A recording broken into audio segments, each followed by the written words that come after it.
What if I told you that one of the most common nutrient deficiencies in the world doesn't show up as a dramatic symptom, but as something you've probably brushed off 100 times, like feeling tired for no reason, getting random muscle cramps at night, or just not sleeping as well as you used to?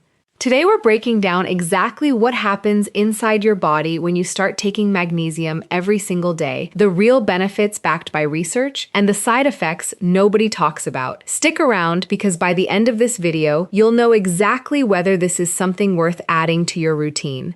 Let's get into it. Why this topic actually matters. Magnesium isn't one of those trendy supplements that showed up out of nowhere. It's actually involved in over 300 different biochemical reactions in your body. That means it's not doing just one job, it's doing hundreds of jobs at the same time, quietly, in the background, every single day. It helps your muscles contract and relax properly. It plays a role in how your nerves send signals. It helps regulate your blood sugar and blood pressure. It's involved in making protein, in bone development, and even in producing energy at the cellular level. So when we're talking about magnesium, we're not talking about some niche vitamin. We're talking about a mineral your entire body depends on to function normally. And here's the part that makes this conversation important. Research published by the National Institutes of Health has pointed out that a significant portion of people, especially in Western countries, don't get enough magnesium from their diet. Modern soil has lower mineral content than it used to. A lot of people eat heavily processed food which strips out magnesium, and things like chronic stress, alcohol, and certain medications can deplete magnesium levels even further. So this isn't a fear-mongering claim, it's simply the reality that many people are running on lower magnesium levels than their body actually needs, often without realizing it. That's exactly why understanding what happens when you take magnesium consistently, every day, over weeks and months, is worth your time. What magnesium actually does inside your body. Before we get into the day-by-day and week-by-week changes, let's quickly understand what magnesium is doing at a basic level. In plain English, no confusing medical jargon. Think of your cells like tiny factories. Every factory needs electricity to keep the machines running. Magnesium acts like a stabilizer for that electrical system. It helps regulate the flow of calcium and potassium in and out of your cells, which is essential for your muscles to contract and then properly relax again. It's also a required helper molecule. Scientists call it a cofactor for enzymes that produce ATP, which is the energy currency your cells use to do basically everything. So when magnesium levels are low, it's not that one specific thing breaks. It's that hundreds of small processes throughout your body start running less efficiently, and that's usually why low magnesium doesn't feel like one clear symptom. Instead, it often shows up as a mix of things: fatigue, poor sleep, occasional muscle twitching, irritability, or difficulty concentrating. The first few days, what you might notice early on. When someone starts taking magnesium daily, especially if they were previously running low, some of the earliest changes tend to show up around sleep and muscle relaxation. Magnesium plays a role in regulating a neurotransmitter called GABA, which is essentially your brain's natural calming chemical. GABA helps quiet down nervous system activity, and this is part of why some people report falling asleep a little easier or experiencing deeper sleep within the first several days of consistent magnesium intake. Some people also notice a reduction in muscle tightness or those annoying nighttime leg cramps. This makes sense biologically because magnesium is directly involved in muscle relaxation, working almost like a counterbalance to calcium, which triggers muscle contraction. If magnesium levels were low, muscles can stay in a slightly more switched-on state, making cramping more likely, especially at night or after exercise. It's worth being honest here, though. Not everyone notices dramatic changes in the first few days. Nutrient repletion isn't usually instant, and if someone wasn't significantly deficient to begin with, these early effects might be subtle or barely noticeable at all. This is one of the reasons magnesium isn't a miracle supplement. It's a steady, background-level support system, not an overnight fix. 2 to 4 weeks in, the changes become more noticeable. This is usually the window where more people start to report noticeable shifts, and there's a reasonable explanation for that. Your body regulates magnesium through your kidneys and stores a large amount of it in your bones and muscle tissue. When you consistently supply your body with more magnesium daily, it can gradually replenish those stores if they were depleted, rather than just having a temporary spike and drop like some vitamins. Sleep quality. Multiple studies, including small clinical trials looking at magnesium supplementation in older adults, have found improvements in sleep quality measures such as falling asleep faster and reduced nighttime awakenings. Researchers believe this ties back to magnesium's calming effect on the nervous system and its role in regulating melatonin, the hormone that helps control your sleep-wake cycle. Muscle function and recovery. If you're physically active, this is often where people notice a difference in recovery. Magnesium supports the process of clearing lactic acid buildup and reduces excessive muscle excitability, which may explain why some athletes and active individuals report less post-workout soreness and fewer cramps when their magnesium intake is consistent.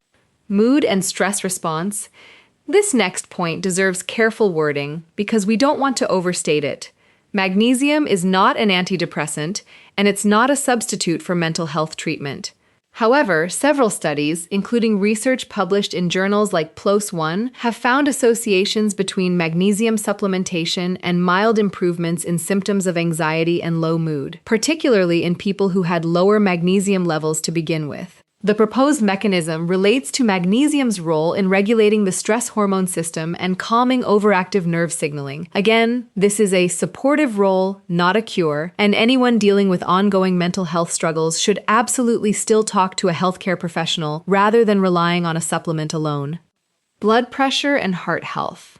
Here's where the research gets particularly interesting. A meta-analysis, which is essentially a large study that combines data from multiple smaller studies, published in the journal Hypertension, found that magnesium supplementation was associated with modest reductions in blood pressure. We're talking small changes, not dramatic ones, but in the context of long-term cardiovascular health, even small, consistent reductions in blood pressure over months and years can matter. This lines up with what we know about magnesium's role in relaxing blood vessel walls, which allows blood to flow more easily and reduces the workload on your heart.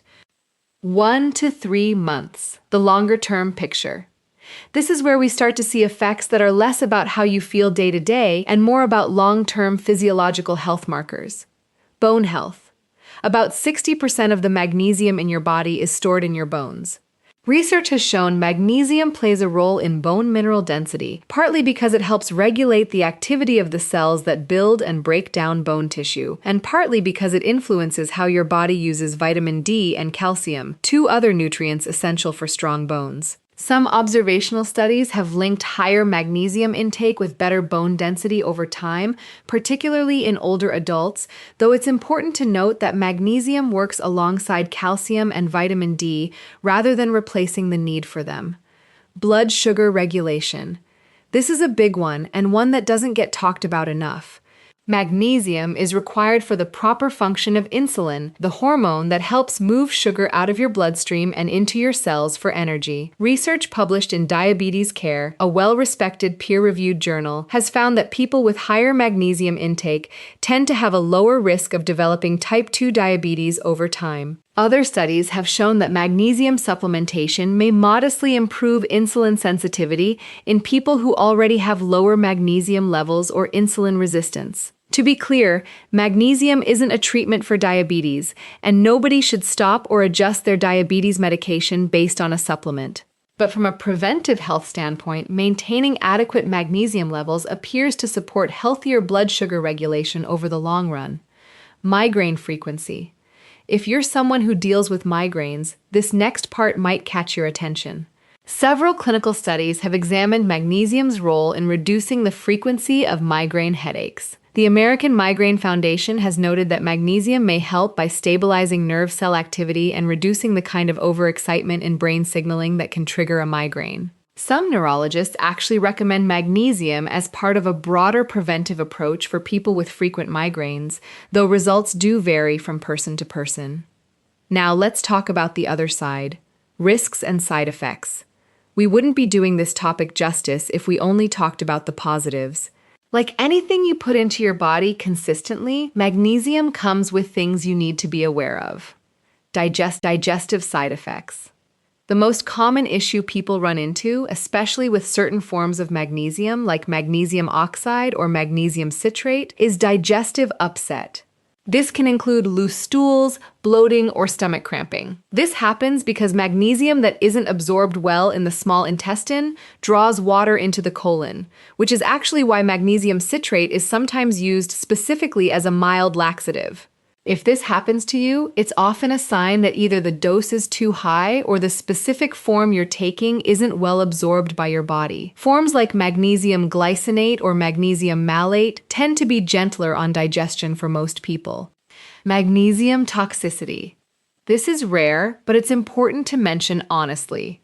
For someone with healthy kidney function, excess magnesium from food is almost never a concern because your kidneys are very efficient at filtering out what your body doesn't need. However, taking very high doses of supplemental magnesium, especially in people with impaired kidney function, can lead to a condition called hypermagnesemia. Symptoms can include nausea, low blood pressure, irregular heartbeat, and in severe cases, more serious cardiac or neurological effects. This is exactly why people with kidney disease should only take magnesium supplements under medical supervision. Interactions with medications. Magnesium can interact with certain medications, including some antibiotics, bisphosphonates used for bone health, and certain diuretics. It can either reduce how well these medications are absorbed or, in some cases, affect how they're processed by your body. This isn't meant to scare you away from magnesium. It's simply a reminder that if you're on any regular medication, it's worth a quick conversation with your doctor or pharmacist before adding a new daily supplement, even one as common as magnesium. Not everyone needs to supplement. Here's something that often gets left out of these conversations. If you're already eating a diet rich in leafy greens, nuts, seeds, whole grains, and legumes, you may already be getting sufficient magnesium from food alone.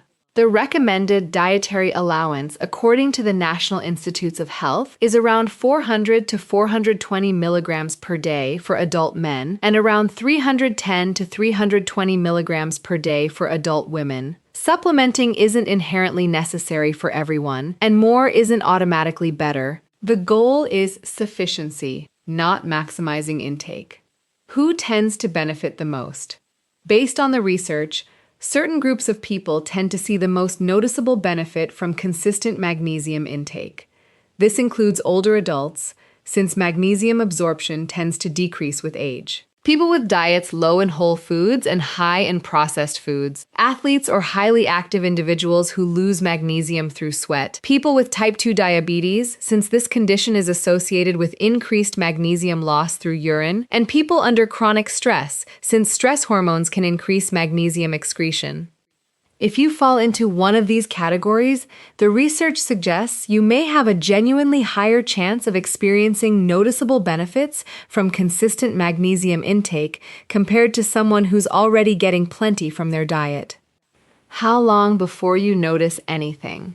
To bring this all together in a practical way, here's a realistic timeline based on the research we've covered. In the first few days, you might notice subtle improvements in sleep or muscle relaxation, particularly if you were previously low in magnesium. Within 2 to 4 weeks, more noticeable changes tend to appear in sleep quality, muscle cramping, and stress response. Between 1 and 3 months, longer-term markers like blood pressure, blood sugar regulation, and bone health begin to reflect the benefits of consistent intake. It's important to set realistic expectations. Magnesium is not a stimulant, it's not going to give you an immediate burst of energy, and it's not a cure for any specific condition. What the evidence supports is that consistent, adequate magnesium intake supports multiple systems in your body that, over time, contribute to better sleep, more stable mood, healthier blood pressure, and improved metabolic health. Practical takeaways. So let's bring this together into something useful you can actually apply. First, food should always be your primary source. Foods like spinach, almonds, pumpkin seeds, black beans, and whole grains are excellent natural sources of magnesium, and getting it this way also comes with fiber, antioxidants, and other nutrients working together. Second, if you're considering a supplement, forms like magnesium glycinate or magnesium citrate tend to be well absorbed, while magnesium glycinate in particular is often gentler on the stomach. Third, more is not better.